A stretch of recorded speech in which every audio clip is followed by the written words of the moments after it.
question is, how do I control it? Isolate it. It's Morbin time.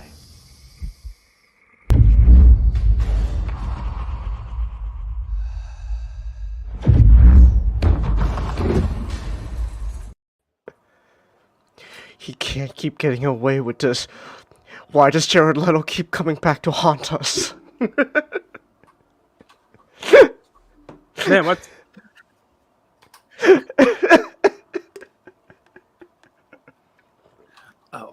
Oh my goodness. Oh. All right, welcome everyone to the Comic Crypt podcast. I am your host, the Holy Ninjato, and with me is Changus hates minors. Miners! Not the last one. Hello. And Matchstick. I too hate minors. Exactly. So as you can tell from the intro, we're continuing Spider-Man by talking about starting off with the introduction of the blockbuster the star of the blockbuster masterpiece known as Morbius. Morbius. Oh my goodness. The blockbuster hit Morbius that does so well that the internet gaslit Sony into re-releasing it a second time. It's beautiful. I just love shitty companies getting the money drained. Oh, it's great. Like, I just, it's just so funny that the memes literally just told a whole entire company, oh my gosh, shit, we gotta re-release it. Obviously, people love it. And then it just flopped again. Like what was the budget for this damn thing? Right? It was like 70-something million, right? Hey, Nick. It was $75 million, and with a worldwide total of 167 million. So Morbius wasn't it made back its budget, but it was not at all, considered like a success. Well, it's as much of a success to be part of the new Sinister Six film. Don't you mean the Sinister Five? They don't even have. I read that fucking announcement. They don't even have a sixth member yet. Why is it called Sinister Six? You don't even have the sixth member yet. They gotta go save the sixth member, Chingus. They're gonna devote half of the film for saving the sixth member, and then they're gonna go kicking all the ass. Look, it's gonna be revealed I bet it's gonna be revealed that it's Black Cat or one of the Spider Girls from the Madam Web film. Madam Web is already part of it, though. If what I read is true, Madam Web's already part of it. So no, but they're gonna get one of the Spider Women that another. So there's just two Madam Webs going on or something. Okay.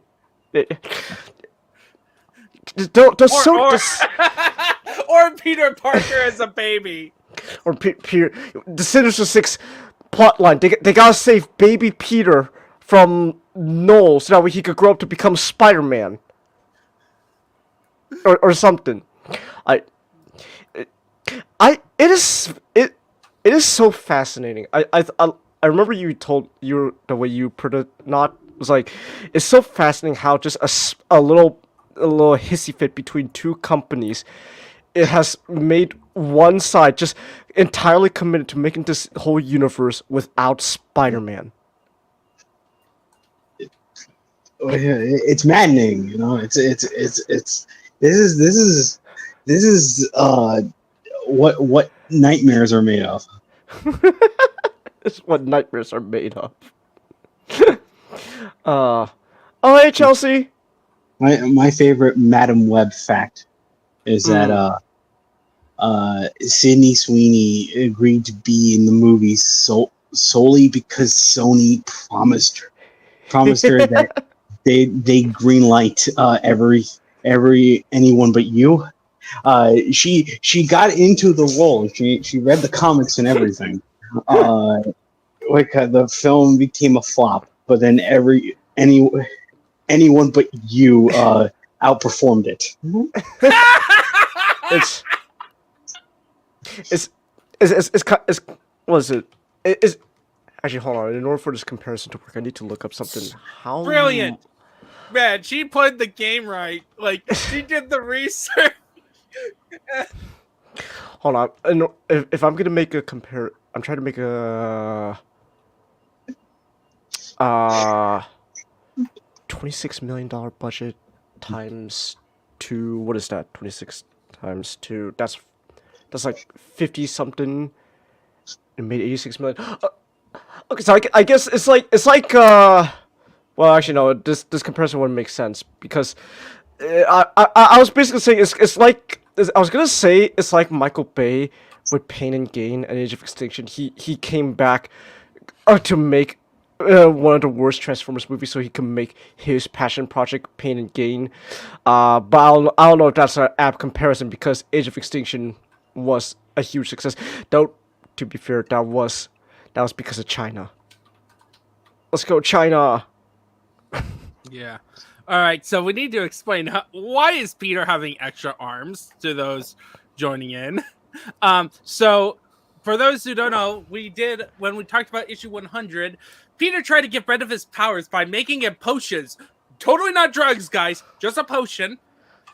And drinking this potion, he had a fever dream of him doing a recap episodes, including ending with the disembodied head of Captain Stacy, because he's dead at this point, on the sun, telling him that he is cursed and blessed to be Spider-Man.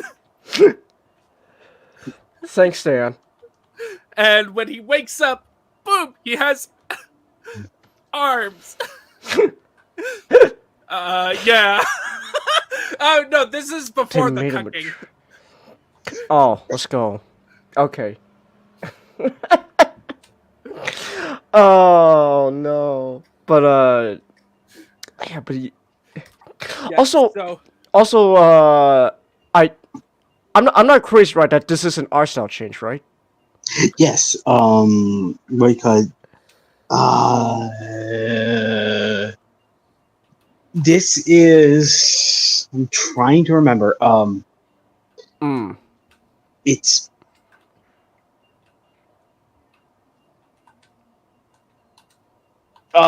Gil Kane. Okay. Is. He's taken over Romita Senior. He's now art director, Marvel's art director. Okay. And so he's replicating Romita's style with a bit of his own isms. Yeah. Also, we should also know that Stan Lee is the editor of this book, but in these issues, it's Roy Thomas who's actually doing the writing. So like Roy came down from his his tiny little baby Avengers book to work on the big boy. Well, that is so true. That is true at this point. The Avengers is the book no one cares about. And then, but oh my gosh, Spider-Man though. Whoa, it is very interesting. When would you say Avengers, like comic wise, started getting gangbuster numbers? Oh well, it had gangbuster numbers. It's just this is the downturn. Oh, okay. This is here's Avengers is a B tier, in terms of IP, Marvel's comics. Avengers is the B tier. I don't think we have reached the era where X-Men, Chris Claremont's X-Men is around yet. Oh, okay. Yeah, this is the golden age of Spider-Man, really. Yeah, we're still in the good times of Spider-Man. And but once the X-Men comes, it's gonna be Marvel's big book. Okay. Once Chris Claremont takes over X-Men. Ah. Where it's gonna be X-Men, and then Spider-Man. He's like the consistent one, and then is Fantastic Four still popular? Is this, has it gone down to the B tier yet? No, like I don't think it gets B tier until the 80s. Okay. Okay. Huh. Wolf, the comic writers themselves, modern comic writers. Terrible personal lives. That's my guess. Well, but to be fair though, again, I've been hearing so far, Ultimate Spider-Man still doing pretty well on a good streak so far. So, yeah. I don't know what you're talking about, Chelsea. Rainbow Roy? Rainbow Roy. Okay, so let's just get into the actual plot. So he wakes up, realizes he has 6 arms, and he goes, "Oh, I can't meet up with Gwen like this. This is totally gonna expose me." So, oh my gosh, no! I need a place to crash for a couple of days. I know. I'm gonna call Kirk Connors. Hey, Connors. Whoa! Kirk Connors is back. Oh my gosh. Hopefully, nothing bad will happen. Hopefully, nothing bad will happen. No, nothing bad ever happens to Kirk Connors. But like, he calls him, "Hey, Kurt. Yeah, it's Spider-Man. Mind if I have a place to crash for a while?" Oh, yeah, sure, no problems. No problem, Spider-Man. Here, come. Here, I have like this secret laboratory and all that. Just, it's perfect for you to, you know, do your stuff. Oh, thanks, Connors. Yeah, and he goes there, and it's spooky. It's on like a cliff on a rock, and it's storming. Exactly. It's the perfect setting for. It's a perfect setting. What could be a perfect setting for this spooky place? Could it be? Cut to a boat. Cut to a boat in the middle of the sea. Yeah, just in the middle of the ocean. There's just a boat. A bunch of people are dead. It's like, oh dang, people are dead. Okay. The captain's dead. We need to get that weird guy. Yeah, it's that weirdo guy. What's his name? Michael? Gosh, what a dumb name, Michael. Am I right? Am I right, folks? What a dumb name it is. Who would name their kids Michael? Mikey, M to some of his friends. But like, oh my gosh, this Michael guy, he's bad news. We gotta like, you know, kill him.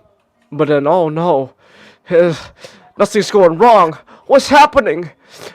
And then in the distance, they just hear in the shadows, it's Morbin time. And it's like, I am a vampire now, and I'm just gonna skip the sea. I mean, what, he drinks the blood of all the crew members? But hey, no, he just beats them up. Oh, okay. Because the characterization of Michael Morbius is that oh my gosh. Is that Morbius is after Not, you gotta get out there! He's after you! He is a man struggling with a beast. Yeah. Right. Yeah. And this one is vampirism. And this is one where we get, I think, the origin story, or is that the next one? No, this is the origin story because it basically goes with No. It's the next one. It's the next one because that's Okay, when yeah. after. But yeah, he decided I need a crash. He goes into just the first attic that he could go to. He wakes up and it's like, what's going on in the basement? And Spider-Man is like making There's various Spider-Man working on his magic potion. for 2 days, by the way. Yeah, for 2 days he's been working on that. He can smell his radioactive blood through the walls. Exactly. It's like, oh, that looks delicious. Well, that was a good time as any to suck the blood out of someone. And yep, and then they fight. They have a little tussle. And then guess who arrives? They like go ding dong, ding dong. What is it? It's me, Dr. Connors. Oh my gosh! Is that a vampire fighting Spider-Man? All this excitement! It's turning me back into the lizard. Lizard's here, I guess. Yep, We got a real and monster then it gets, Yeah, it's a monster mash. It's now a mash. It's now a monster mash. It's the A mash. monster mash. Mash. It's a great smash. The Monster Mash is about a song called a Monster Mash that's not based off the Monster Mash. Whoa. Yeah. So yes. So it continues in 102, where it's this cover is a lie, of course, because it's supposed to entice readers, but at first it looks like Spider-Man. It's a three-way battle between Morbius, Lizard, and Spider-Man until Morbius bites the Lizard, and then he had to flee. I must go now. Not my planet, but something needs me. And then, but apparently, oh my god. No, it's I gotta go with Spider-Man. I've been up for about a day, and now I'm starting to crash. Look, I didn't have my breakfast yet. I gotta go. I'm hungry, Spider-Man. I gotta go. And then, but the bite did something interesting though, because apparently all of a sudden, the lizard's not acting like the lizard. He's acting more like Dr. Connors. Oh my gosh! What? Dr. Connors, is that you? Or, Yeah, and then it's like, yeah, I'm here, but now I'm a lizard. Like, oh man, this is like, and like the whole bit with Connors and the lizard's dynamic throughout this issue is pretty fun. Like, it is definitely. I remember when me and Nick was like doing like a comedy show about the Sinister Six. oh yeah. And we made like the lizard a psychiatrist who's completely lizard, but he's normal, but he has a tendency to go, maybe you should be turned into a lizard like me. Like, this is the serious version. This is the serious version. Where like sometimes he's like normal, like thinking rationally, and then other times it's just like, Spider-Man, I want to kill you. Spider-Man. So yeah, just that. Oh my gosh. But yeah, so like, Spider-Man, Lizard. Also, can I just say, I don't. I noticed like how Lizard just looks originally, but like, I don't know. It's never was my favorite Lizard design. You go. I mean, you can always go with the like, was that the humanoid face they went with like Amazing Spider-Man. Yeah. I like. To be perfectly honest, I do. I'm really gelling with the Connor, like the Connor version of the Lizard when he regains his own psyche. It's it switches over from the slit eyes to like the big puppy dog eyes. I'm like, that is adorable. Yeah, I do like that, and how like Yeah. he still looks like a same, but he has these cute eyes. He's like, oh, you got cute. Oh! Dr. Connors will rescue you. So, yeah, I do kind of like that. That is neat. Just imagine if this was permanent and Dr. Connors goes home, his wife first gets freaked out, but then she sees the eyes. It's like, oh, you so cute. Oh, you so. You're so cute. Oh my goodness. You know what'd be interesting if there was a lizard design that was more like a chameleon. Like they gave him like the chameleon eyes. That'd be interesting. Point of like iguana. Iguana? Who's Iguana? Wait, is there a Spider-Man villain called Iguana? Yeah. What was the difference between him and Lizard? I think the difference is that iguana is like an iguana mutated to be more of a man. Man, listen, I know this is like just part of run for like comics, but like it's just interesting whenever you come across us like a comic book villain. It's like, what's your deal? Oh, I'm like the Lizard. Okay, but I'm an iguana though. I'm like the Lizard, but like instead of man turning into a man turning into a reptile, I am just a reptile turning into a man. I lack any sort of I lack any sort of your puny little stupid human morality. I'm just gonna eat people. I'm just gonna eat people. And I have the abilities of the iguana specifically. Oh, okay, cool then. So yeah, but yeah, it's interesting though to see.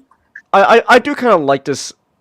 I will say though, it is a very fun dynamic to see the whole like oh, Dr. Connor's persona coming through the lizard body. I do find that fun. And how he gets like impatient too. I gotta turn back to normal.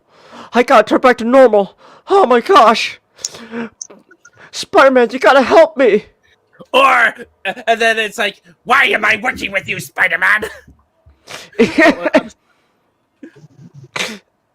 Yeah, well, Spider-Man, I gotta kill you.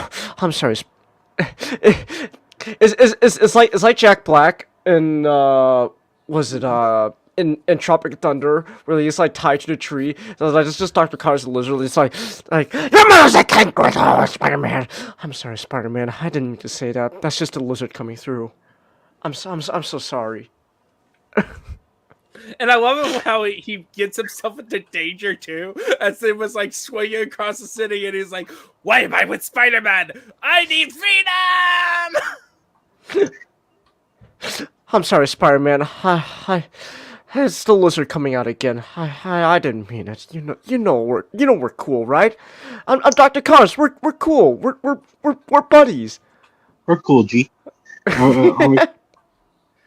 Yeah, and it's like, look, we still need to find Morbius, because the reason why they need to find Morbius is that the reason why Lizard gained his sanity is because Morbius, when he bit the lizard, he didn't suck anything out. He put his venom in, which actually had a curing property. Yeah, apparently. No. He's he scraped and lick, and he gave the lizard a nasty enzyme. La. Yeah, and then meanwhile, so as we're hunting, we get the origin of Morbius's backstory, where he has a blood disease, so if you're unfortunate enough to see the movie or you heard of it, you kind of know the general gist. He has a blood disease. He tries to use vampire bats as the cure, and it backfires, turning him into a vampire. Exactly. The difference is that he has a regular lover, not his wife. It happened in the middle of a yacht, which is kind of weird. Why would you put an experimental equipment on a yacht in the middle of the ocean? Well, that's all Milo can afford. Clearly. Like, what was it? Was it like international waters? Hey, maybe it was. That's just a bit. Dracula don't suck. Dracula don't suck. Dracula scrape to blow his teeth and lick it up like this. Scrape and lick.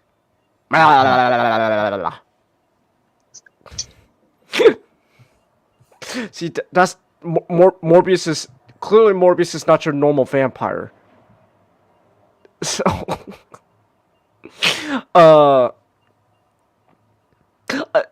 yeah. I'm gonna be honest. Morbius is fine. Yeah. He really just kind of is just there. He's a vampire, I guess. And then For some reason, I don't think Morbius can ever be taken seriously.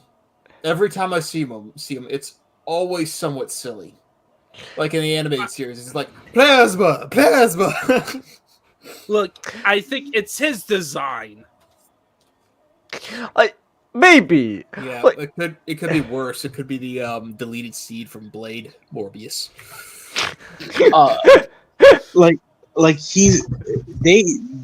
When they went to the drawing room, they really were looking at, okay, we don't want like a vampire, we want a superhero who just has the powers of a vampire, because that's just what Morbius is. You know? Morbius really is just like an anti-hero who just happens to have the powers of a vampire. Yeah.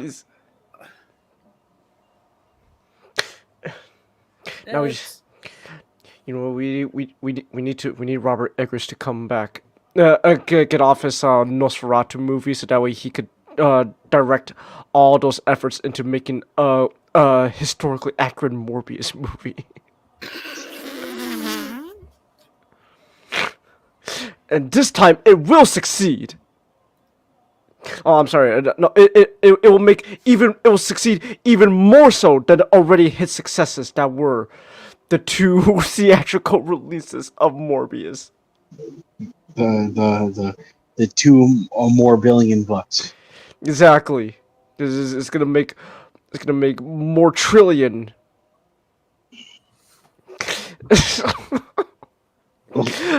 Well, like for me, Morbius was always just like that description I gave out is always so appropriate, because Morbius is there brooding as he is here.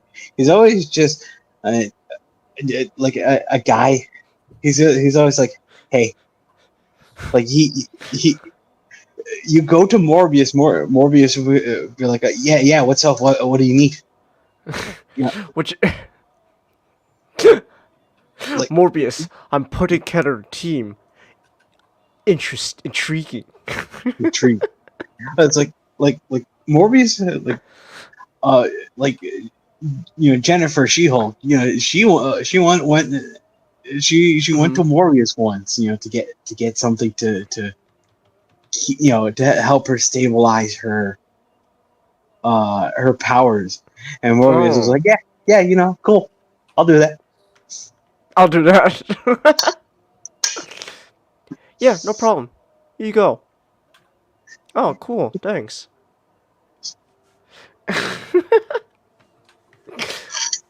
Yeah, so like for Morbius's grand debut in like these 2 issues, It's all right. He's okay. He really does just kind of, hi, I'm Morbius. I'm here. I'm a vampire. Okay, bye now. Blah, blah. Yeah, blah. Okay, bye now. Oh, okay, cool. so, yeah, it was not like Morbius is just like a novel idea. It was like, yeah, you're kind of you're intriguing. I'm interested.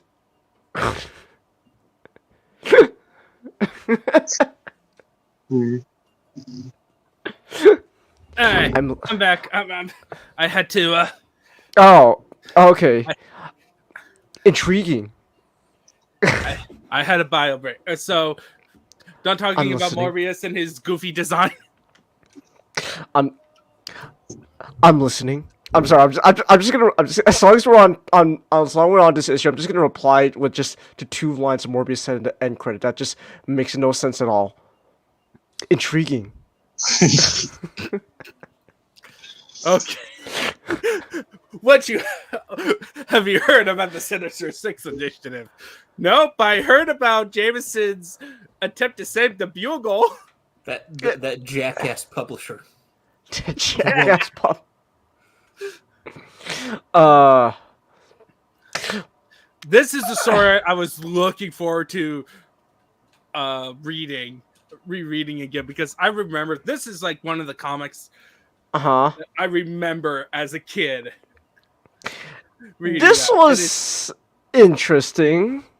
It was fun. I'm gonna be honest. This and this is like a 2-part, right? So like this and the next issue. Yeah. I thought it was just, it's a novel idea. It's neat. I don't know. It wasn't like the most it's a fun thing, right? But like this is like when I think of like Spider-Man, this isn't really one of the things that comes to mind. It's like, oh, all right, I guess Spider-Man's here now, in the Savage Land. Because Jameson needed a quick get-rich-quick scheme. Because the Bugle's coming out. The Bugle's gonna be out of business soon. Because the dreaded TV. Oh, television. No. Oh, gosh. Why? Technology has gone too far. Next thing you know, television can be replaced by something worse. What's next? Computers? Oh my gosh. What's a computer? You mean those giant vacuum tubes that the nerds use? That's nonsense. That's nonsense. Next to you, but not. Hear me out, though. Guys, hear me out. What if you took a phone and a computer and you merged them together into one device? Changus, that is nonsense. Because why would you put, why would you make landline phones really big? What's the point of it? You they wrap a already land. suffer enough with with having to pay for. I can't get it anymore. Okay, so. But I just find it funny. Like this is one of those examples where this is a product of its time. The dreaded TV. Oh. And then it gets funnier. And then it just gets funnier where Peter goes in to talk with Jameson about something, and then Jameson is like, Robbie is like, okay, I am willing to pay you to go on this trip. And it's like, okay, I have the problem though. Mind if I bring Gwen along? Because we haven't been seeing each other for a while, and no, I can't. Yeah. and then Jameson goes, I got it! Sex appeal! Oh yeah. We're gonna put I just imagine Gwen's relatives in England if they ever pick up the Daily Bugle with the What are you photos talking of their about? The niece. Daily Bugle is a peasant organization, Exactly. not fit for English eyes. But come on, just the idea that the people who knew about Captain Stacy and his daughter, like, just going, how are you disrespecting your father's legacy doing photo shoots?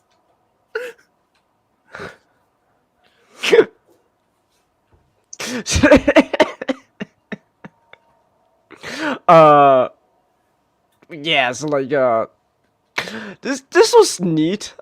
They go to the island in the middle of the Antarctic where there's dinosaurs. Then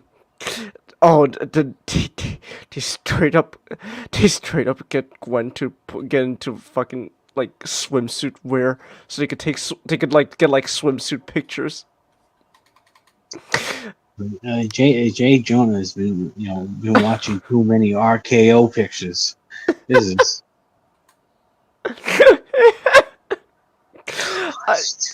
is it's fun. I'll admit it. It is kind of fun that just literally. Yeah. Wait. But what's even funnier though? I just remembered is that earlier in the issue, Peter was actually hesitant to bring Gwen along. It's like, I don't know, is this even safe for Gwen? And Gwen pulls the sexism card on him, like, oh, you're saying a woman's not good enough for this job? What? No. And then immediately, as soon as they get on the island, they start taking swimsuit pictures of her. It's like, wow. This was definitely a product of its time. This is second wave feminists. Is the product again? This is a product of its time, but man, it is interesting to see. That one doesn't age quite so well. That one didn't quite age so well.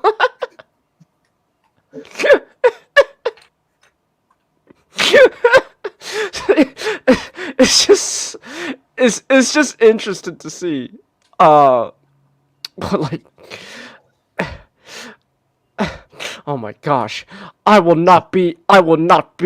You don't get to make choices for me, Peter. You're being sexist. Now I'm gonna get in a swimsuit. That way you can objectify me. Ah, I see. I see how this is. Okay. So. And then they straight up do King Kong. Yeah. Just King Kong. But this whole story is just King Kong on Skull Island. Is it? By the way, you can also tell the time and this was written in because the natives on the island are just like these like goblin creatures. It's like, yep. There, it is the Savage Land, so there are going to be some. Yeah, but like it is so interesting. Like, yep, this is definitely before the 2000, where the natives are just these savage monsters. Yep, that's the thing. All right. So the giant yellow monster, Gog. From that name, I guess he's from, he's from, he's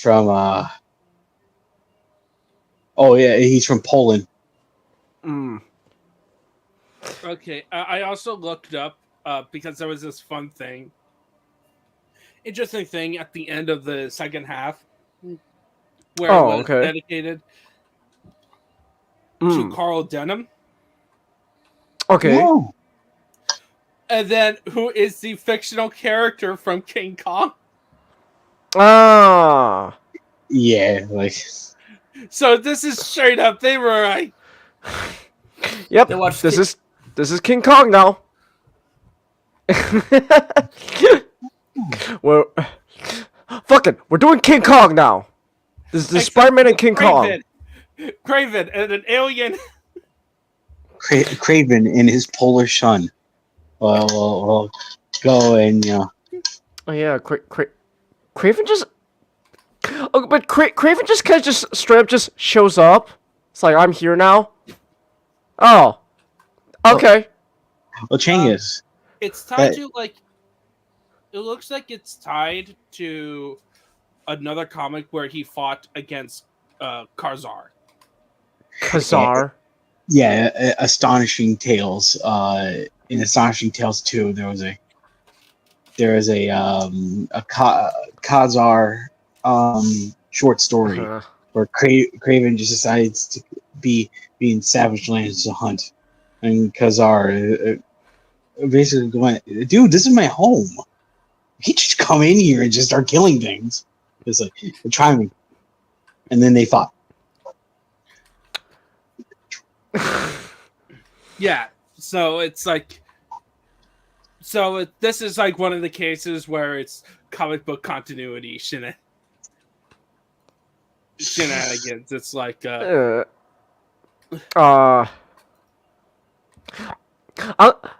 gonna be honest. I don't really care that much for Kazar. He exists. He's a neat side character that you see once in a while, but I'm not gonna watch his own stuff. Like, Khazar never really had his own solo book. He is, because he is Astonishing Tales is quite literally still it's a pulp. It's pulp comics. It's still the pulp short stories. So like Khazar's entire deal was, hey, here's this Tarzan ape man, in the Savage Lands, because the Savage Lands themselves would have more of a presence than Khazar. Okay. yeah, he's essentially the character you kind of bring out for a fun adventure just to add variety. Like, he did show up earlier in Spider-Man, and he fought Spider-Man. Yeah. So, I do love Jameson's bits, like when he like goes through the bushes to look for Peter or like Gwen, and he goes face to face with the saber-toothed tiger. Nope. Nope. I'm not doing this. Nope. I'm out of here.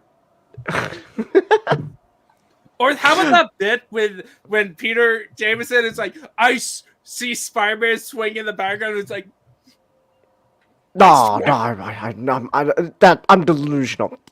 Why was Spider-Man even be here? by the way, I do love it how Kraven never noticed the Spider-Man. Yes. Was the cause of why Gog just went away. So,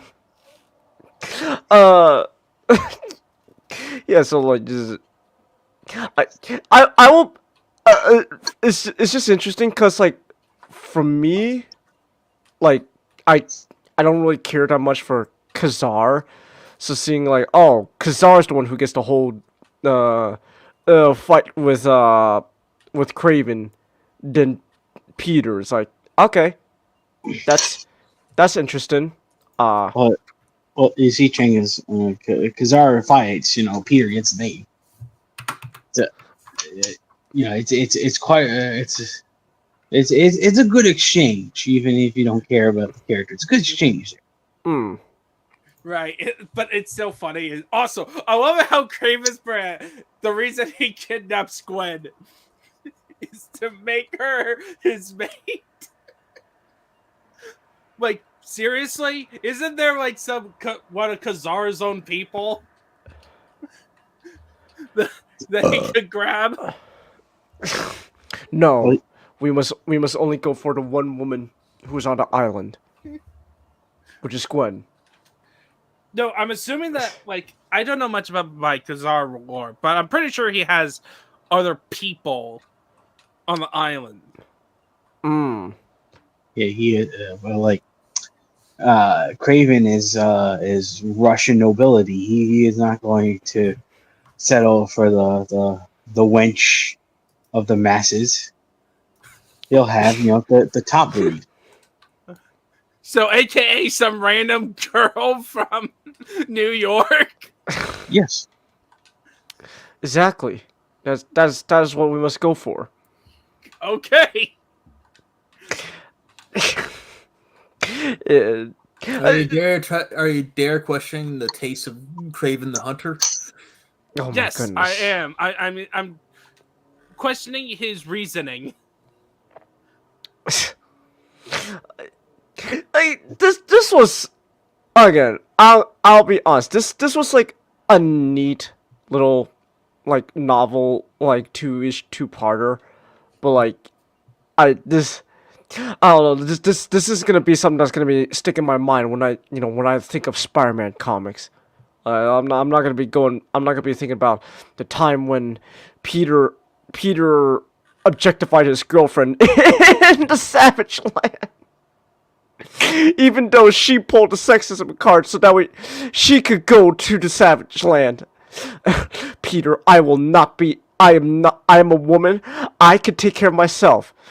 So I'm going with you. Now, if you excuse me, I'm putting on the swimsuit.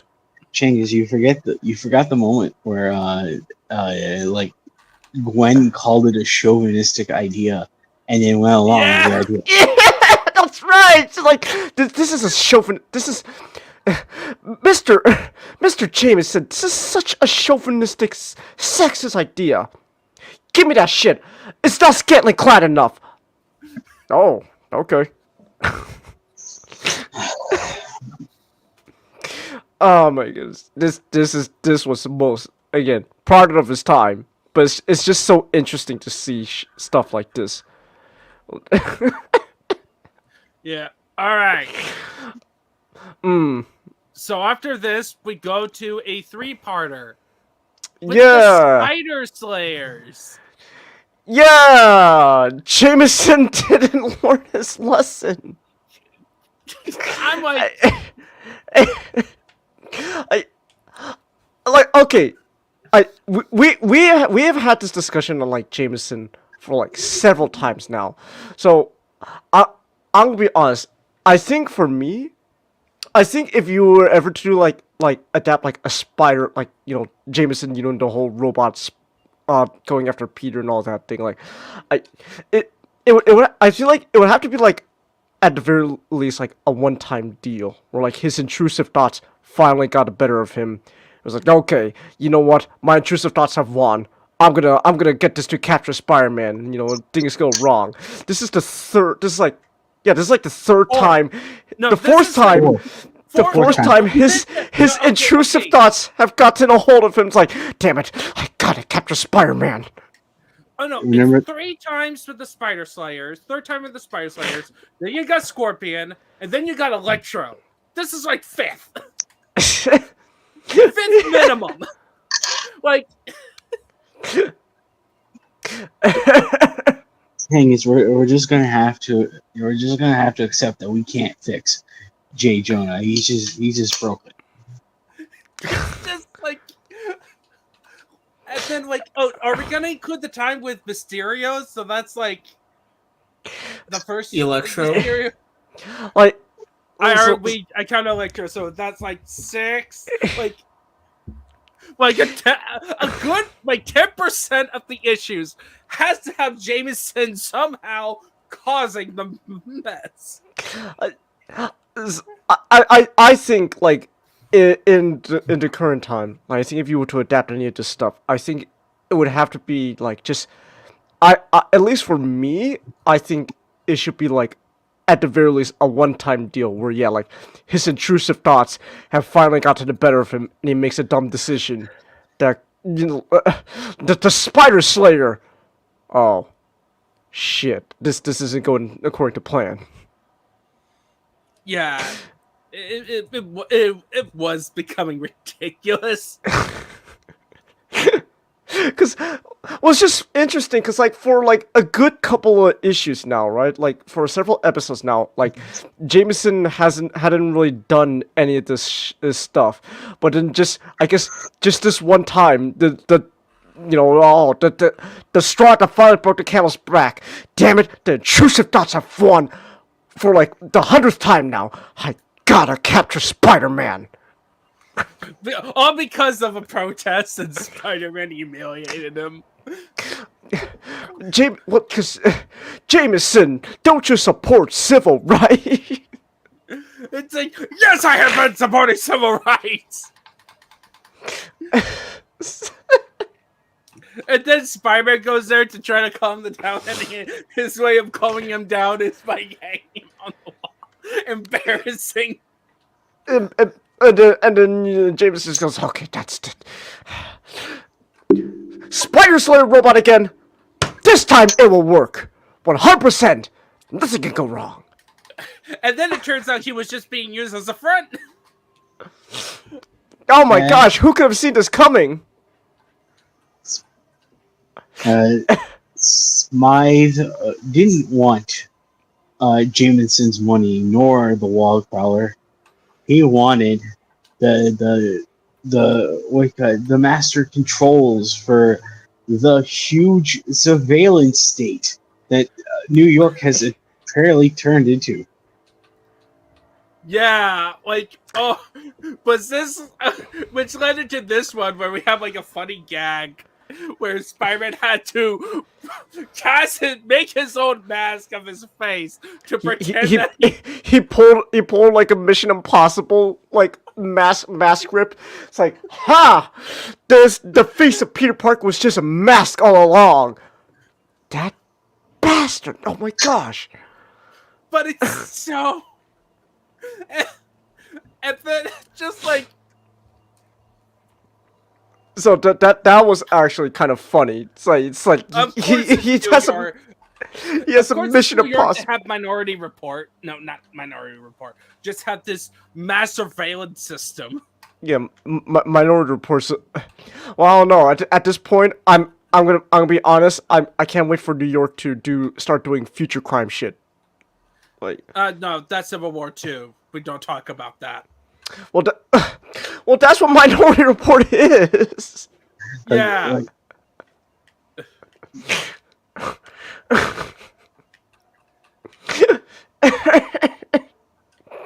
So, but anyways, like, yeah. So the Mission Impossible, like mask grip was fun. But the Jameson though, he ends up protesting. If racism isn't gonna get him to protest, then the stripping of our freedoms, our liberties, then oh gosh, no, we cannot tolerate that. Yeah. Also, this also for Peter's personal life. This is when Harry comes back. Yeah. Harry's back. He's no longer. He's recovering from the drugs. And then Flash Thompson also comes back from Nam. Oh, I can't wait for the Flash Thompson and stuff. Like we get a bit of it in this issue that I switched to the second part. He has PTSD. And this is also the part where MJ is continuing to hit on Peter, and Peter at this point is "Be gone, thought." Like, MJ, Woman, that is a dick move. Woman, I have a girlfriend. Why don't you go pull the shit on Harry? Nah. Harlot, I am taken. You will take me. Harlot, you are taken. Harlot, you are taken. It is actually kind of funny, man. It's like, and then it's just funnier just to think about in retrospect that later on.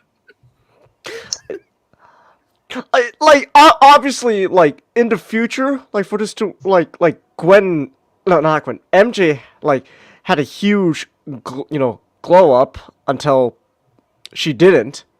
The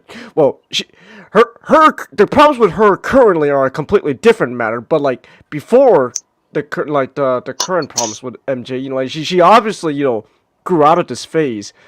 But it's just funny to see how like back then. She's she's just being a harlot. Yeah, like this is very much like at my Sunday school. We've been going through. We went through like a brief overview of Song of Songs, or Song of Solomon. That's the romance book of the Bible. The spicy romance book of the Bible. Okay. And we were just talking about marriage, and then like because Song of Songs is part of wisdom literature, a common motif is Lady Wisdom, which the term Proverbs 31 woman is used to represent what kind of woman a man would marry, and it's a contrast between wisdom and folly. And folly is basically MJ at this point, like somebody who's like, come on, let's have a night out and like just party all night. No commitment, no relationship. Well, Gwen is a bit more on the committed relationship. Is like the wholesome. Yeah. So it's interesting to see. Yeah, and this is also the part where we begin to see Flash Thompson's PTSD. Yeah, my boy Flash, he ain't doing too well. He's for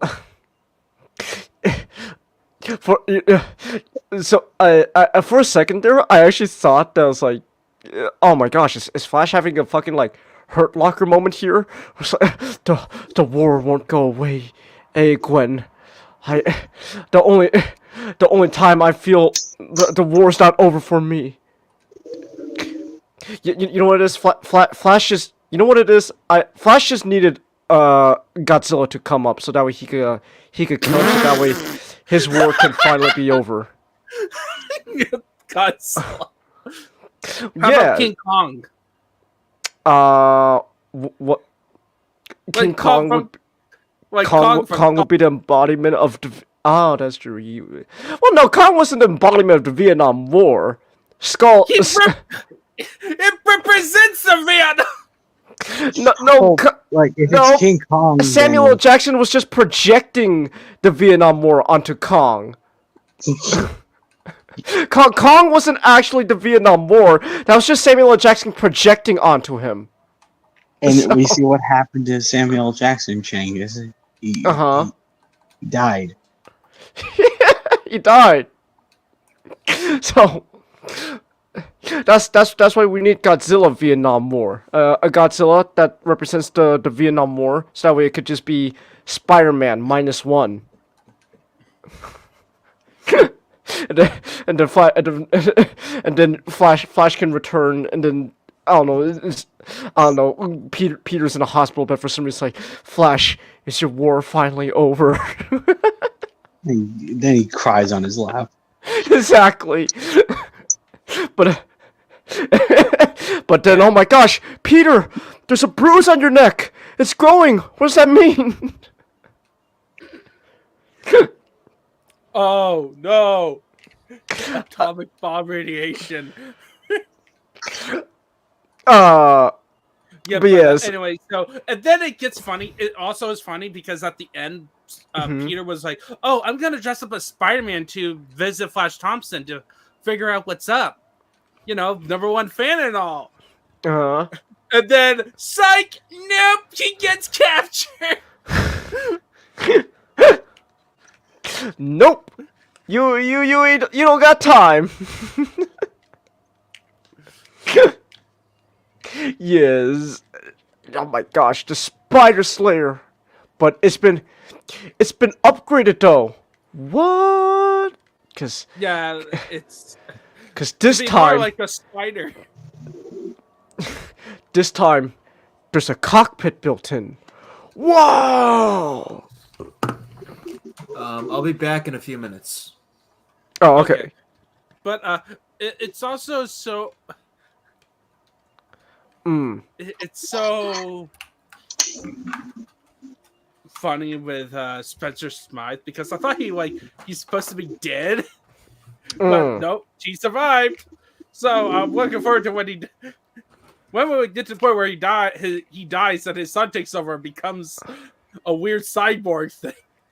A weird cyborg thing. Look, that's Alistair Smythe. I can't.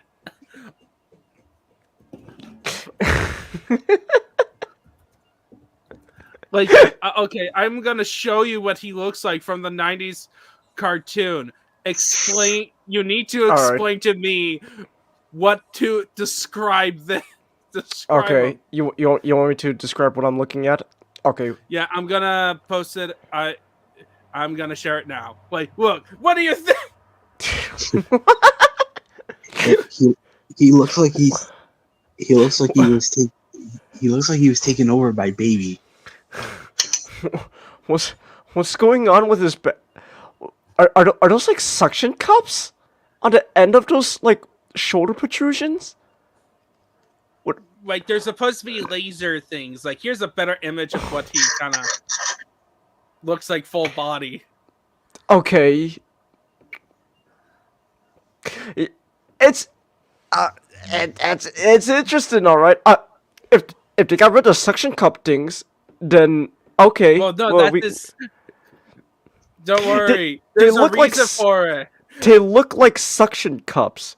Like there's a lot better. This is it from the comics. Okay, see, at least there, like, there's no like suction cup things at the end, so it looks. He looks like a Ben 10 alien. he looks like something Ben would transform into with the Omnitrix. Hey, you know what? It is kind of topical. Yuri Lowenthal was also Spider-Man, and he was Ben. Yay! Yeah, the next Spider-Man game, Yuri Lowenthal, it's Spider Time, and he turns into whatever that was.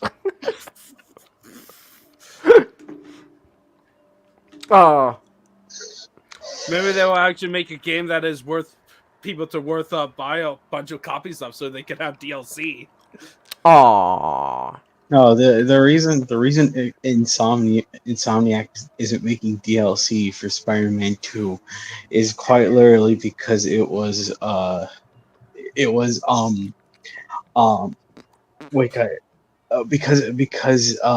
leaked. If you leak any Sony project, they just turn around and go, okay, we gotta cancel it. That is so stupid. It is. It really is. Again, I'm gonna say it. I said this last night. Sony has been making very, very interesting decisions lately. Very interesting decisions. I need to show you the. Did I show you the Skeletor PS5 Pro video? Skeletor PS5? Yeah. I don't think so. Oh, I will show you after the stream. But it is hilarious. Okay, then. Yeah, but anyway, so back on another scam, aka Spencer Spy scam to rob the city with his surveillance system. Obviously. Of course. Surveillance, let's go. He's gonna do a 1984. Whoa! He's gonna charge every criminal and their mother the exclusive right to avoid surveillance. He's gonna be rich overnight. Too bad that Spider-Man broke free. You should have killed him. You should have killed him when you had him tied up. Who is he going to monologue / flashback to? Exactly. All right, I'm back. Welcome back. But we had a detour about Alistair Smythe and making fun of Sony. But anyway, So Spider, and then the subplot with Gwen and Flash confronting yeah. Gwen about his PTSD, and it's like I can't talk about The war. I can't. My war is not over, Gwen. Flash. He's on a pontoon boat. He's like, hey. Flash is like, hey, hey, you're gonna write to your darling for for Valentine's Day. You betcha. Hey, everyone except him dies. It's like, no, Johnny, Flash, what's going on? No. 3 pen. I've been, and all they gave me was a meal full of rice. What? Rice. What? What was it? It was a stew. It Rice. came with What was it? chicken and 17 different types of rice. I still can't Get the spices right. I've been What is- going mad trying to recreate it in the States, but they just can't get the spices. When is Flash Thompson gonna just have a mental breakdown? Just and it's just the Spider-Man story just turns into Rambo First Blood. Yeah.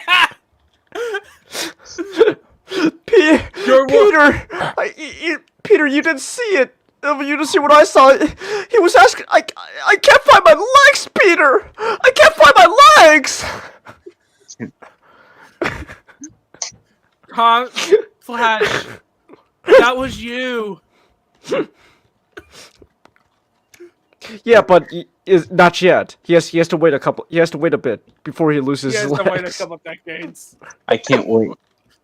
I can't wait for several issues later where it turns out that this Flash Thompson is a faker.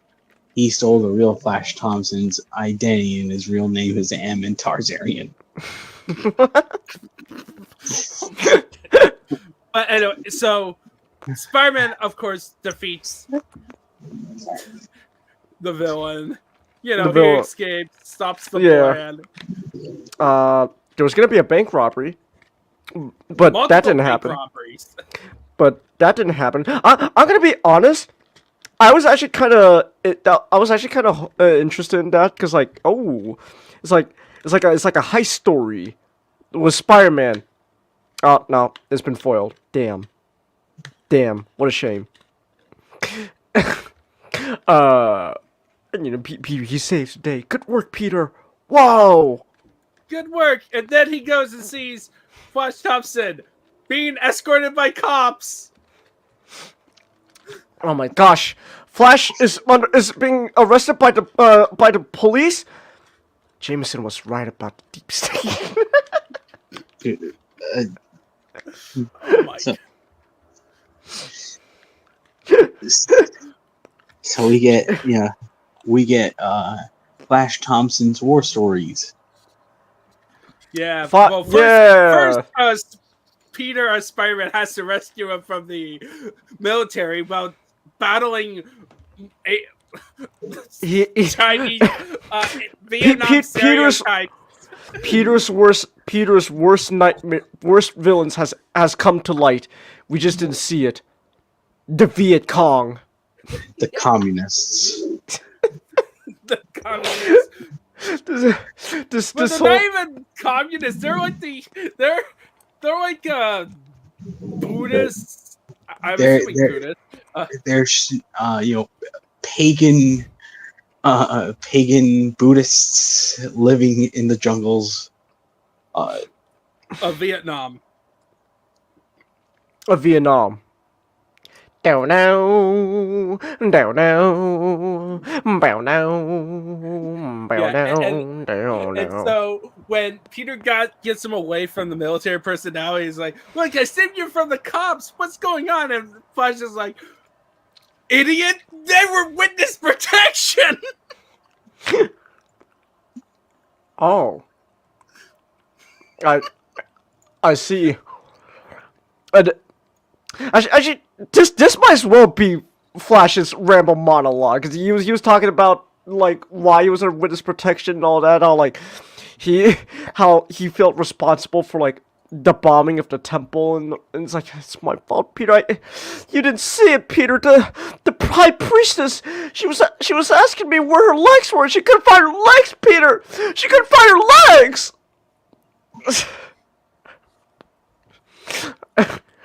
So it's I joke, but like I actually really like this this two-part here. This was fun. Yeah, I think the only thing I would change about this, I think this arc would have been stronger. That it was this arc that Peter reveals himself to either Gwen or Flash. I think Flash is a very good. I think Flash would be an interesting person to reveal himself to. It would be. Yeah, I think so. Yeah, I think like out of the two, it would be definitely Flash. I think Peter would also have issues with doing it because Gwen's still like spider-phobic, arachnophobic. Right, but I think I would have done that just for that sake of drama of like it's like one of those dramatic scenes where it's like where the hero has to like it was the perfect situation for it, where if Peter did nothing, Flash is gonna die, as far as he knows. But in doing so, he has to essentially abandon Gwen, and it would be, I think, a proper enough circumstance where he basically reveals the identity, gets the initial shock, finish off the adventure, and then we come back to it. Okay. Like that type of situation. Like that's kind of, I imagine, if they wanted to move forward with the romance and not as you were talking about, Changus, before the streams of everyone going, they're both coming to the wrong conclusions. Because it just keeps happening, like, because like before we started the stream, you told me that like we only got like 12 more. Like, if we continue to read this, there'll only be like 12 more issues before Gwen dies. Hey, Ray. So like, it's like I'm gonna repeat like what I was pretty much saying before the stream. How like if you look at this from like a macro scale, like you're looking at like almost like another almost at least like another year for Gwen and Peter to somehow make up their get a relationship working properly. Oh, but then she just dies. That's not. It's really kicking the nuts, isn't it? Right. Yeah. Maybe that was the point, right? Like that. Maybe that's the point, because like that. Because like Gwen's death is such a huge deal, right? So like, maybe that's also like an extra like insult to injury that like maybe like. Because I don't know what the relationship standard was by the time, but they got like essentially at that time. Based on what I know, I haven't read the actual story because literally my comic reading of my dad's collection and like only a couple of issues after our reading, like 2 issues after our reading. So we have just read 95% of what I've read of early Spider-Man, and then the rest of the stuff I picked up was back in the late 80s. So a whole decade. But I did know that he was getting ready to propose to Gwen. Okay. But I don't think but I don't think he revealed his identity yet. Okay. Do you remember that not if Peter revealed his identity to Gwen? He was going to reveal his identity, but then the one who knew about the identity was obviously Norman. Yeah, Norman. And Norman essentially, Norman killing Gwen kind of put the kibosh on him. Like, it was both a tragedy in that he should have told her earlier, and also just like kind of this fear that if he, it really means, oh no, I can't show my identity because this is what happens. And then it is until MJ. Like, and not even then. It's like up until 185, I think, or 180. Let me just check. Amazing Spider-Man 186. Well, I'm just checking. No, it's not. It's like Spider-Man versus the Puma. The Puma? Yeah, it's a... 257. Yeah, okay. On 257. So it's like 100... Like over 100 issues later where we get the twist at 257 right at the end. Let me just pull it out. All right. Where is it? It's 257. Yeah. Let me just pull it out. And this is the panel. Like, this was the final panel before 257, and then 258 is when he is the famous comic where he had a fun time at the church bells. Okay. So, like, this is the panel where the biggest twist to readers gets dropped. This is like it's like, what? You knew? Woman, and you didn't tell me? You knew? I've been doing this whole game, and you knew! You...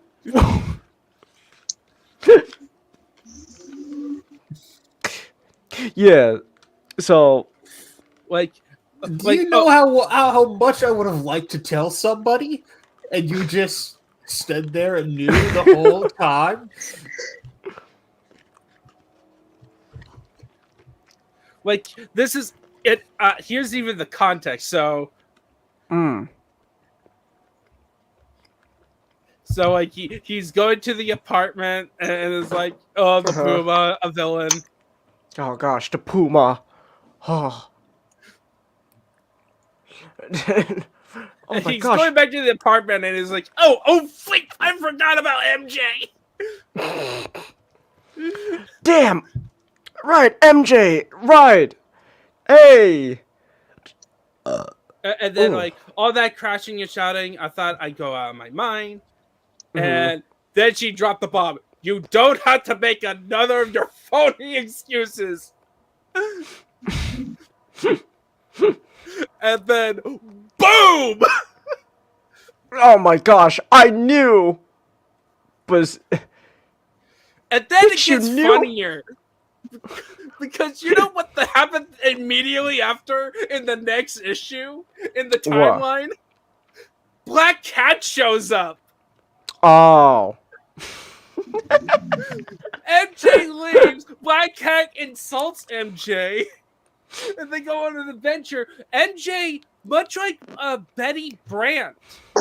No, much like Gwen Stacy. You know how we talked about Gwen Stacy going to Europe? Oh my gosh. That Euro trip that she had the arc of like, oh, it's so lonely without Peter. She was gonna leave New York, much like Gwen Stacy, and then she goes, I actually have to deal with my personal problems. And then the issue after that, like 260 Mm. is when we actually get the return of the classic Spider-Man outfit. Classic Oh, back. okay. And Mhm. also we get the full backstory of MJ. Mm. Okay. I actually probably I definitely want to read that part because it's really cool. Mm. And All right. anyway, so back on. But all this to say, Peter should have talked to someone during these issues. Like, having at least one person. The amount of headache he causes himself. Yeah. Just to explain what happened with why Flash Thompson, during the war, during his time in Vietnam, was like wounded or like was lost, and he met with wounded, and he was rescued by a local temple. Mm-hmm. The monks healed him up. He started a relationship with a girl there, which Matchstick actually told me is gonna be his future wife. Oh. Mm-hmm. Oh my gosh, Flash Thompson's gone native. At least that's probably what the higher ups were thinking. When they bombed the temple. Oh my gosh, Flash, you didn't go native, did you? Yeah, but he returns to his unit, finds out that his unit is gonna bomb that temple. He goes and tries to save them, and then his mind blanks out, and all he knows is that now the people at the temple thinks he caused their deaths and wants to kill him. And then it turns out, no, we don't want to kill you yet. We need to sacrifice you to revive the head priest. And there's your girlfriend, who's your future wife, gonna stab you now in private.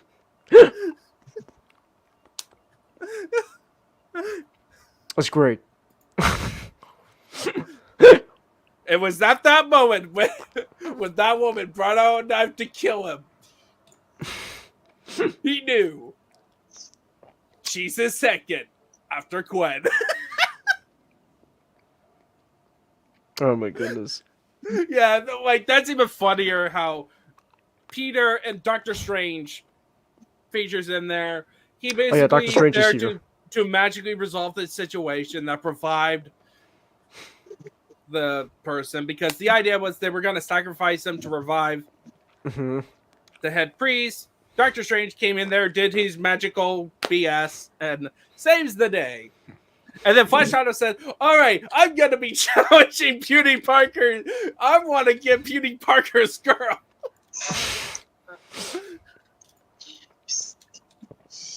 Thank you. I do kind of find it funny though that like Doctor Strange whole like role in this issue is just, I'm here to magically fix everything. Yeah. Okay, bye. Okay, Peter, I'm calling you to say that, like, because you probably need help. Also, the subplot to these two issues is Gwen and Aunt May having laying the groundwork for in-laws relationships. Ah. Gwen, yeah, Gwen and Aunt May have this whole thing where, like, you're coddling Peter too much. Oh man, maybe you're right, Gwen. Maybe I am. Perhaps I should just go. And she ends up moving out in the next issue. Also, oh yeah, we forgot to talk about this. At the end in between the issues of the last issue, Peter is with Gwen and finds out that, Flash Thompson is kidnapped. but he has to either go with her, like go to rescue Flash Thompson, as I talked about, exposing his identity, or stay with her. He decided the third option, which again makes things worse. I'm gonna play both. I'm gonna do both, so that way I can. So that way I'll somehow end up on top. And he only made things worse. He pretended to kidnap himself. Oh hey! Oh my gosh, Peter! You're being kidnapped by Spider-Man! No, Gwen, it's okay. I'm not gonna hurt him. Okay, bye. see, but then after this adventure, he returns all beat up. Well, also to be fair, just saying only simply I'm not gonna hurt him isn't exactly, you know, the best thing to say to someone. Oh yeah, and by the way, just to remind you, this isn't the first time that Spider-Man pretended to kidnap Peter. Back in 55 and 57. Yeah. So because of all this, Gwen is back to thinking Spider-Man's some kind of fucking murderer or something. Oh my goodness, Peter, did that monster Spider-Man do this to you? Huh? Spider-Man kicked my ass. Peter was like so exhausted that like he's just like, yeah, sure. Yeah, you know, so it's Spidey. He kicked my ass. He has a lot of explaining to do once he reveals his secret to Gwen. Yeah, it's like, wait, you pretended to kidnap me back with the evil mayor? Yeah. And you kidnapped yourself how many times? Well, let's see. It was only twice. 3 times. Only twice. Hey, to be fair, I'm alive. But the amount of stress you put on... I kind of want these shenanigans again. Where Peter... It could be any other superheroes, like maybe Miles Morales. I think that'll be hilarious, where he comes up with elaborate ways of hiding the fact that he's Spider-Man, and he has to do like these over-the-top funny ways, like kidnapping himself. Again, this could all be solved if he just told someone. But no, Yeah, he didn't. You could have somebody on the ground level, like your girlfriend or something. But instead, no. He chose not to. And now you got this whole mix-up. Right, yeah. And so this leads us to our final issue, but it's technically part 1 and part 2, so I did both. So did you I did both. Yeah, I read 111 too. Yeah, I checked out. We Yeah, introduced to the final Stan Lee villain. The Gibbon. For now. The Gibbon! The Gibbon. He's kind of supposed to be a loser in universe too. He's just... Alright, Gibbon, what's your deal? Monkey. Oh. And why are you a villain? I hate Monkey. people laughing at me. And when I asked Spider-Man to see if I could be a hero by being his partner, he laughed at me. Yeah. Is this basically syndrome? He's Maybe. not saying me. You're not affiliated with me. Go home, buddy. Go home, monkey. No, wait, fly home. Fly home, buddy. You see, Spider-Man, when everyone's super, no one is. and Spider-Man didn't even treat him like an actual threat. It's like, oh, he's just a misguided idiot. I'll just leave him. Sure, nothing bad happens. Nothing bad happens. Like Kraven the Hunter. Kraven, he just keeps coming back. My death was greatly exaggerated. And he goes, I realized that Spider-Man was the one who killed Gog, so I decided I'm gonna train you and make you drink this potion, totally not drugs, to make you more Totally not monsters. drugs. Which are good, which are bad. That's gonna be my tagline now for any potions. It's like, totally It's not just drugs. Ask your mom, ask your dad. Drugs.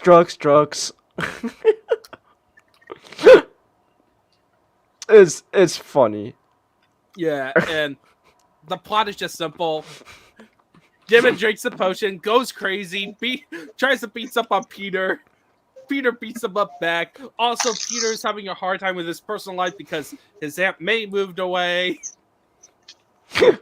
and when he was going into Aunt May's apartment, the cops thought he was breaking in to kidnap Aunt May. He had to make a quick pit stop to deliver a message to say, no, he was just picking up a note for Peter.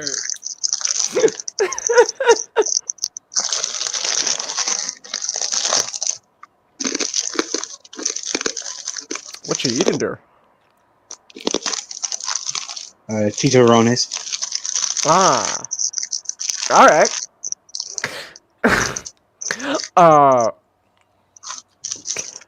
Yeah, Kraven's here, I guess.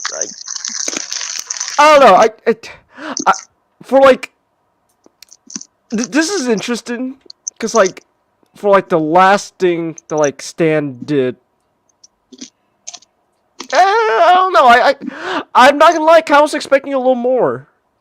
Yeah. Yeah, this was.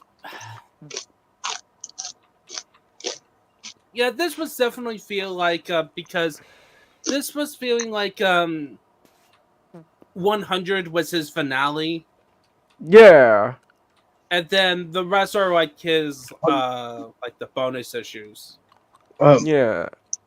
Well, 110 is technically like would say technically it's the last because 111 like finally, you know, Jerry is here. Jerry to take over. So because you know like the whole like, you know, hiatus coming back for a few issues and then now going back was just was him trying to convince Jerry to take over Spider-Man for him. So like now like so now like, you know, all the awkwardness can get out of the way, you know, like, and Spider-Man can have a stable, you know, a stable writing team. Okay. Yeah, that. And Jerry Conway is like one of the legendary Spider-Man writers. But it's just interesting though, because I still can't just help because like this is it. Like we have read. This has been a fun journey just reading all of Stan Lee's stuff with Spider-Man, and then just wouldn't say it ends on like a whimper. It just kind of just ends. Kind of has it's a just bit of an. I mean, it kind of has a bit of an epilogue. I mean, it's. Yeah, but like it's just like that's it. That's just how. That's just it. That's Stan's run. That was it. Like I don't know. Like 10, almost 10 years. 10 years. Yeah, but for like 10 years, but like it just again like oh no god. Chinggis, that is just the nature of American comic books. Like the end of a run is not usually the end of the story. As No. an end of the story could be. It's just like really, it's just the end of a run. Like there's like especially with this one where there wasn't really any continuing story arcs that had been done. It was just a lot of solo adventures. Yeah, like compare, like remember our Wonder Woman reading, like was like that one had actually a proper ending because George Perez was allowed that. Yeah, and also just the nature of the comics too was different. Like George Perez's run was a lot more arc based compared to most of Amazing Spider-Man. Was George Perez doing the art? No. Okay. I was going to say he's an artist, so probably doing it to focus on the art, but because Perez was allowed to just write, and then I think can't remember, but they gave him an artist. Like he draw like the first portion of the Wonder Woman run, but then he just had too much time, and they brought in multiple guest artists. I think Simonson did help him. A few issues. Yeah. I can't remember if it was Walt or his wife.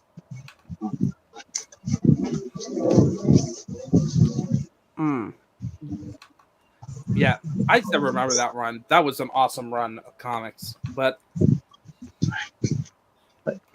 anyway, so last episode we did a whole kind of retrospective of on our thoughts on the run in general.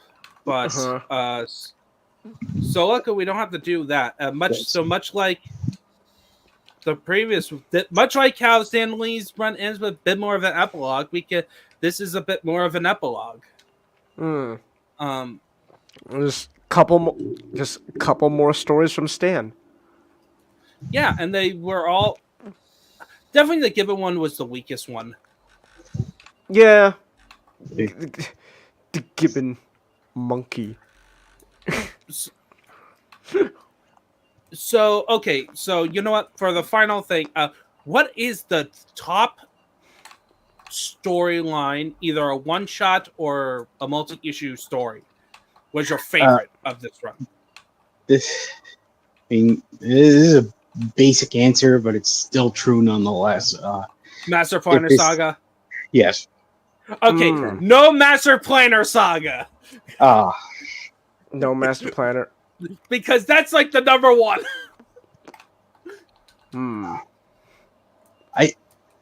I'd say the Prowler Saga would be my second then. I can't do Master Plan. But just those series of books where for the first time Spider-Man's kind of fighting a villain that's more closer to home than he thinks. And in the end, he comes away with a lot more of a common ground with them than the other costume kooks he had to face. How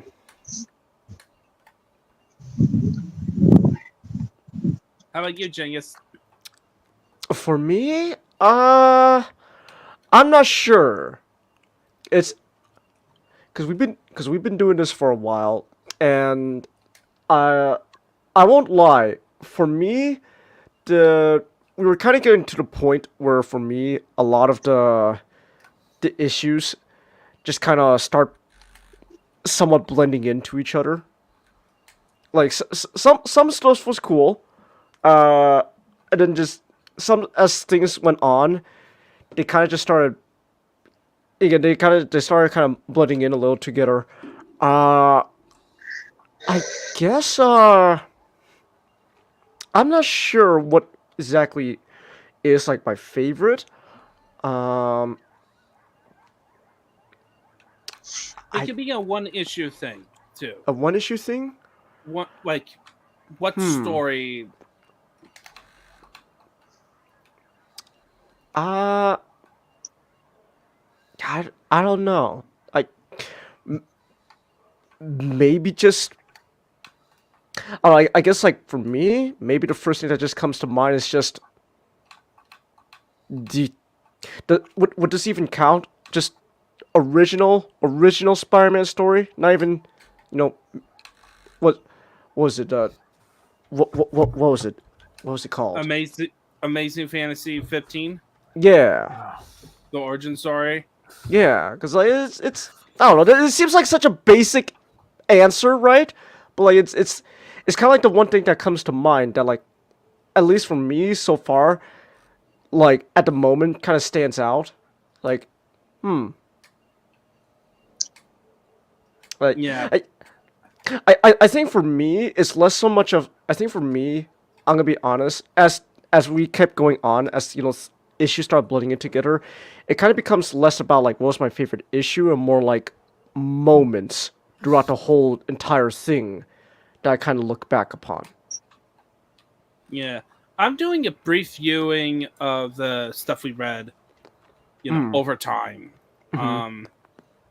And Amazing Fantasy 15 is my favorite, is my opinion, the best comic of all time. Like if there's one issue to talk about how great a comic book is with like deep themes and stuff, it's that one. But the storyline, just looking overall storyline, like multi issues, is actually, I would say, the Schemer storyline. Oh. AKA the storyline where it's the Kingpin's crime saga featuring guest starring Spider-Man. That was kind of fun. I won't lie. Like the Kingpin in general was fun whenever he showed up. I like the Kingpin. I know you've had this whole. I know we probably talked about this before. When did Kingpin start becoming associated less with Spider-Man and more with Daredevil? Born Again. When Frank Miller took over Daredevil. Okay. So Matchstick, what's your favorite storyline? That's really hard. There's so much.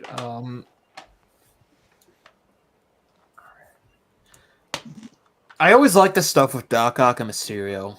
They're my favorite villains. Yeah. It's really hard. It's really hard to choose. Yeah. Like the of course, best villain in my opinion, of course, is Mysterio. But I think it's Doc Ock and Mysterio for me. They're both like whenever they show up, it's always a game. Oh,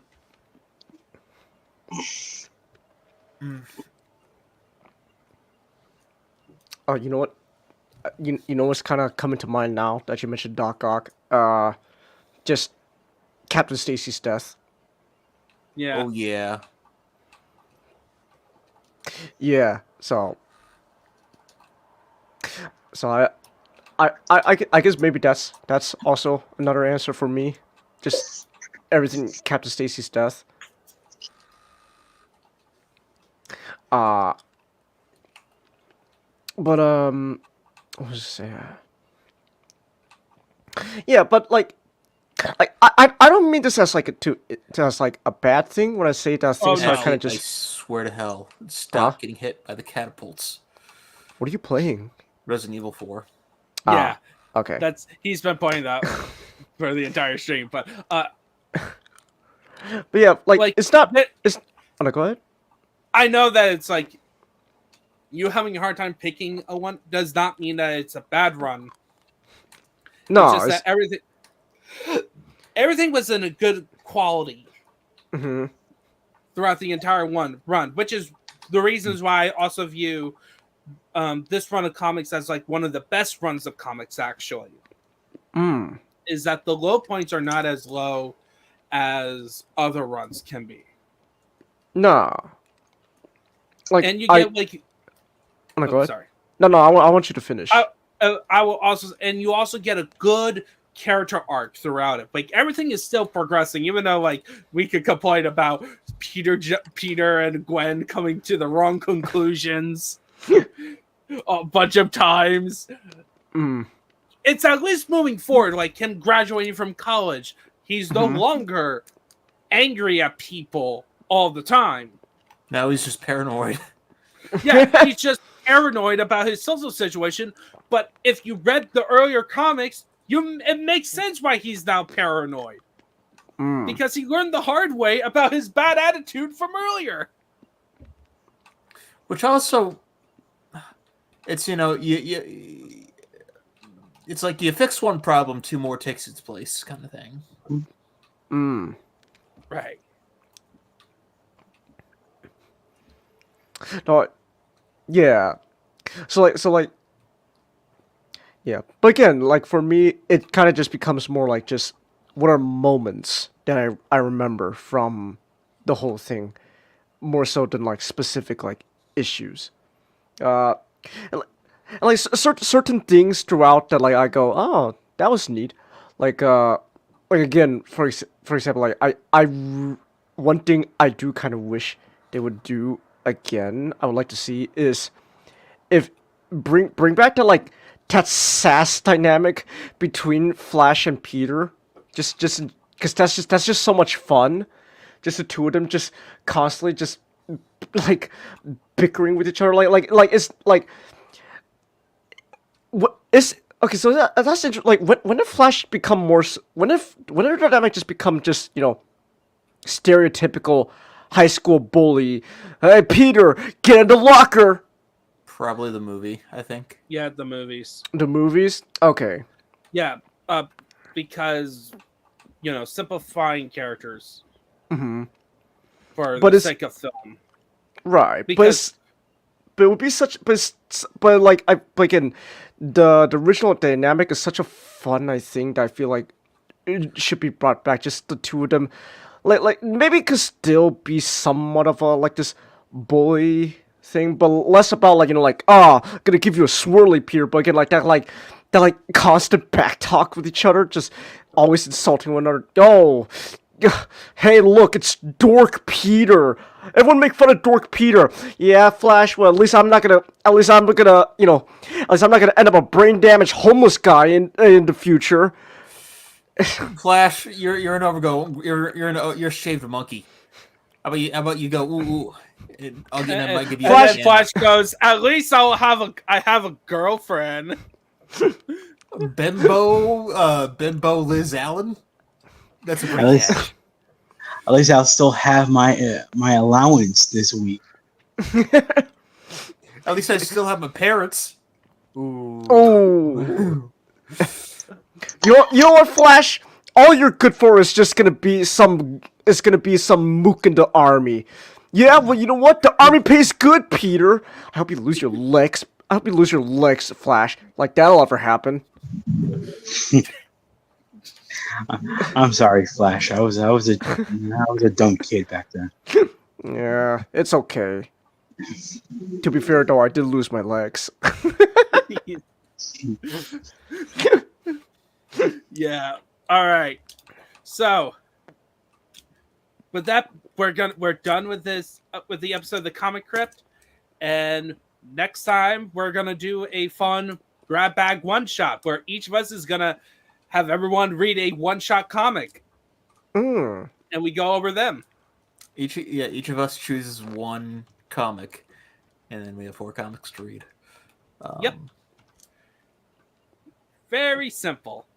Okay, cool. I'll definitely think of something then. Yep. All right.